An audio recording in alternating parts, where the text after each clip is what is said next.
ಕಳೆದ June 1ರಿಂದ July 13ರವರೆಗೆ ದೇಶದ ಪ್ರಮುಖ ಹೈಕೋರ್ಟ್ಗಳು ಮತ್ತು ಸುಪ್ರೀಂ ಕೋರ್ಟ್ ಬೇಸಿಗೆ ರಜೆಯಲ್ಲಿತ್ತು. ಜುಲೈ 13ರಿಂದ ಮರಳಿ ಪೂರ್ಣ ಪ್ರಮಾಣದಲ್ಲಿ ನ್ಯಾಯಾಲಯಗಳು ಕೆಲಸ ಪ್ರಾರಂಭಿಸಿವೆ. ಬೇಸಿಗೆ ರಜೆ ಅಂದರೆ ಸಂಪೂರ್ಣವಾಗಿ ನ್ಯಾಯಾಲಯ ಬಾಗಿಲು ಮುಚ್ಚೋದಿಲ್ಲ, ತುರ್ತು ಅರ್ಜಿಗಳನ್ನು ಆಲಿಸುತ್ತದೆ. ಆದರೆ 6 ವಾರಗಳವರೆಗೆ ನ್ಯಾಯಾಲಯಗಳು ಬಹುತೇಕ ಬೇಸಿಗೆ ರಜೆಯನ್ನು ಅನುಭವಿಸುತ್ತವೆ. ಇದೇ ವೇಳೆ ತಪ್ಪೇ ಸಾಬೀತಾಗದ, ವಿಚಾರಣೆಯೂ ಪ್ರಾರಂಭವಾಗದ ಲಕ್ಷಾಂತರ ಕೈದಿಗಳು ಜೈಲಿನಲ್ಲಿದ್ದಾರೆ. ವಿಚಾರಣಾಧೀನ ಕೈದಿಗಳೆಂದು ಇವರನ್ನ ಕರೆದು ಕಂಬಿಯ ಒಳಗೆ ಅಟ್ಲಾಗಿದೆ. ಇವರಲ್ಲಿ ಕಳೆದ 6 ವರ್ಷಗಳಿಂದ ವಿಚಾರಣೆಯನ್ನೇ ಎದುರಿಸದ ಉಮರ್ ಖಾಲಿದ್ ಕೂಡ ಇದ್ದಾರೆ.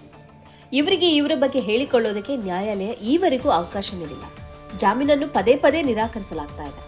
ಇವರಂತೆ ಅಪರಾಧಿ ಎಂದು ಸಾಬೀತಾಗದ ಲಕ್ಷಾಂತರ ಮಂದಿ ದೇಶದ ಜೈಲುಗಳಲ್ಲಿದ್ದಾರೆ. ಅವರು ನ್ಯಾಯಾಲಯಗಳು ತಮ್ಮ ಬಗ್ಗೆ ಏನಾದರೂ ಕ್ರಮ ಕೈಗೊಳ್ಳಲಿ ಅಂತ ಆಶಿಸ್ತಾ ಇದ್ದಾರೆ. 2025ರ ಕೊನೆಯ ವೇಳೆಗೆ ಭಾರತದ ನ್ಯಾಯಾಲಯಗಳಲ್ಲಿ 5,39,00,000 ಪ್ರಕರಣಗಳು ಇತ್ಯರ್ಥಕ್ಕಾಗಿ ಬಾಕಿ ಉಳಿದಿವೆ. ಮತ್ತೊಮ್ಮೆ ಸಂಖ್ಯೆಯನ್ನು ನೆನಪಿಸಿಕೊಳ್ಳಿ, 5,39,00,000 ಪ್ರಕರಣಗಳು. ಇದರಲ್ಲಿ ಜಿಲ್ಲಾ ನ್ಯಾಯಾಲಯಗಳಲ್ಲಿ 4,76,00,000ಕ್ಕಿಂತ ಹೆಚ್ಚು ಪ್ರಕರಣಗಳಿವೆ. ಹೈಕೋರ್ಟ್ಗಳಲ್ಲಿ 64 ಲಕ್ಷ ಪ್ರಕರಣಗಳಿವೆ.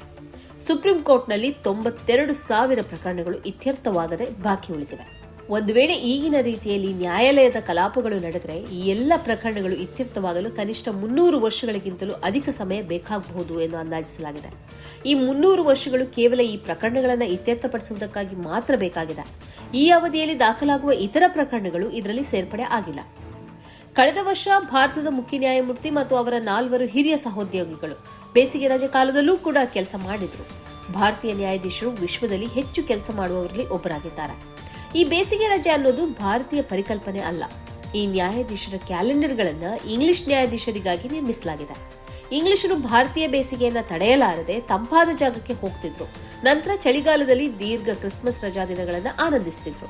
ಅದುವೇ ಬೇಸಿಗೆ ರಜೆಯ ಹೆಸರಲ್ಲಿ ಮುಂದುವರೆದಿದೆ ಎಂದು ಹೇಳಲಾಗ್ತಿದೆ. 2024ರಲ್ಲಿ ನ್ಯಾಯಾಲಯವು ಇದಕ್ಕೊಂದು ಪರಿಹಾರವನ್ನು ಘೋಷಿಸಿತು. ಬೇಸಿಗೆ ರಜೆಯನ್ನ ಭಾಗಶಃ ನ್ಯಾಯಾಲಯದ ಕೆಲಸದ ದಿನಗಳು ಅಂತ ಮರುನಾಮಕರಣ ಮಾಡಿತು. ಅಂದ್ರೆ ಸಂಪೂರ್ಣವಾಗಿ ನ್ಯಾಯಾಲಯಗಳು ಮುಚ್ಚಬಾರದು ಎಂಬುದು ಅದರ ಉದ್ದೇಶವಾಗಿತ್ತು.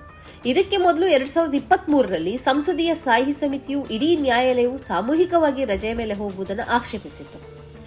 ಇದಕ್ಕೆ ಪರಿಹಾರ ಏನು ಎಂಬ ಪ್ರಶ್ನೆ ಇದೆ. ಹೆಚ್ಚೆಚ್ಚು ನ್ಯಾಯಾಧೀಶರನ್ನ ನೇಮಕ ಮಾಡಬೇಕು.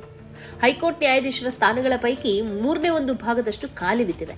ನ್ಯಾಯಾಧೀಶರ ಹುದ್ದೆಯನ್ನ ಭರ್ತಿ ಮಾಡುವುದು ಮತ್ತು ಎಲ್ಲಾ ಪ್ರಕರಣಗಳು ನ್ಯಾಯಾಲಯದ ಬಾಗಿಲು ತಟ್ಟುವುದಕ್ಕಿಂತ ಸ್ಥಳೀಯವಾಗಿ ಮುಗಿಸುವಂತಹ ಲೋಕ ಅದಾಲತ್ಗಳನ್ನು ಹೆಚ್ಚಿಸುವುದು ಕೂಡ ಇದಕ್ಕೆ ಪರಿಹಾರ ಅಂತ ಹೇಳ್ಬೋದು. ಅಂತೂ ಒಂದು ಕಡೆ ನ್ಯಾಯಾಲಯಗಳ ಬೇಸಿಗೆ ರಜೆ ಮತ್ತು ಇನ್ನೊಂದು ಕಡೆ ನ್ಯಾಯಾಧೀಶರುಗಳ ಕೊರತೆ, ಮತ್ತೊಂದು ಕಡೆ ಸಣ್ಣ ಪುಟ್ಟ ಪ್ರಕರಣಗಳು ನ್ಯಾಯಾಲಯದ ಬಾಗಿಲು ತಟ್ಟುವಂತಹ ಸ್ಥಿತಿ ಇರುವುದು, ಇವೆಲ್ಲವೂ ಅಂತಿಮವಾಗಿ ವಿಚಾರಣಾ ಕೈದಿಗಳ ಮೇಲೆ ಪರಿಣಾಮ ಬೀರ್ತಿದೆ. ಅವರು ತಪ್ಪಿತಸ್ಥ ಅಲ್ಲದಿದ್ರೂ ವಿನಾಕಾರಣ ತಿಂಗಳುಗಟ್ಟಲೆ ಜೈಲಲ್ಲಿ ಕೊಳೆಯಬೇಕಾಗ್ತದೆ. ಈ ಪರಿಸ್ಥಿತಿ ಬದಲಾಗಬೇಕಿದೆ. ಸ್ನೇಹಿತರೆ, ನಿಮ್ಮ ಅದ್ಭುತ ಬೆಂಬಲದಿಂದ ಸನ್ಮಾರ್ಗ ನ್ಯೂಸ್ ಚಾನೆಲ್ ಈಗ 2 ಲಕ್ಷ ಸಬ್ಸ್ಕ್ರೈಬರ್ಗಳನ್ನು ದಾಟಿದೆ. ಇದು ನಮ್ಮ ಯಶಸ್ಸಲ್ಲ, ಇದು ನಿಮ್ಮ ಯಶಸ್ಸು. ನಮ್ಮ ಮುಂದಿನ ಗುರಿ 4 ಲಕ್ಷ.